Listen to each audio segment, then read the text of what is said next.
Maqaa Abbaa, maqaa Ilmaa, maqaa Hafuura Qulqulluu, sadan Waaqa tokko. Ameen. Akka isa galateeffannuuf afaan keenya galataaf kan bane Sillaaseef galanni foqubaan ol teessoo isaa irratti haa ta'u.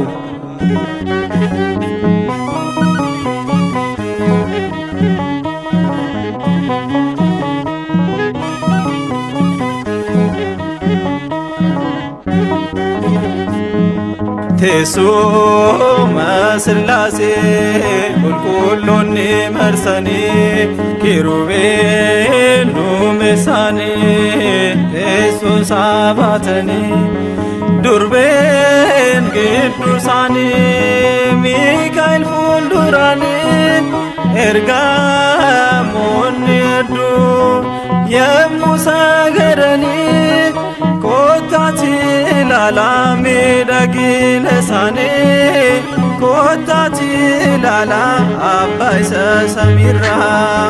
Teessuma Sillaasee qulqulloonni marsanii kiirubeel duumessaanii teessoo isaa baatanii durbeen gidduu isaanii Miikaa'el fuulduraanii ergamoonni hedduun yemmuu sagadanii kottaatti ilaalaa miidhagina isaanii kottaatti ilaalaa miidhagina isaanii.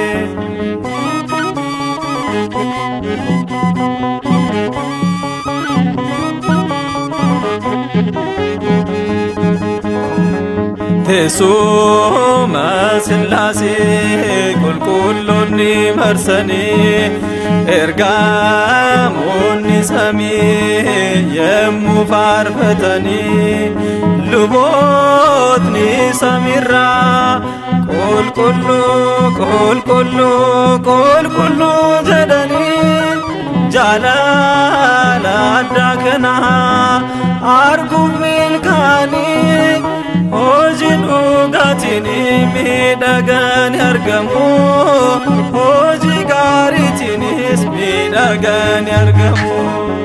Teessuma Sillaasee qulqulloonni marsanii kiirubeel duumessaanii teessoo isaa baatanii durbeen gidduu isaanii Miikaa'el fuulduraanii ergamoonni hedduu yemmuu sagadanii kottaatti ilaalaa miidhagina isaanii kottaatti ilaalaa miidhagina isaanii.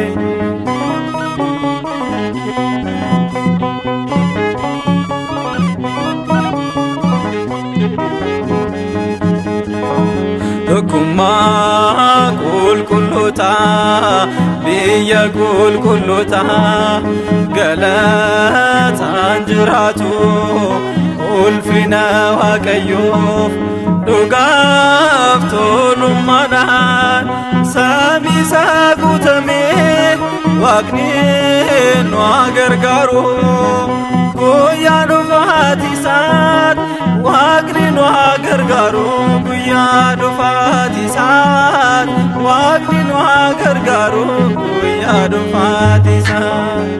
Teessuma Sillaasee qulqulloonni marsanii kiirubeel duumessaanii teessoo isaa baatanii durbeen gidduu isaanii Miikaa'el fuulduraanii ergamoonni hedduun yemmuu sagadanii kottaatti ilaalaa miidhagina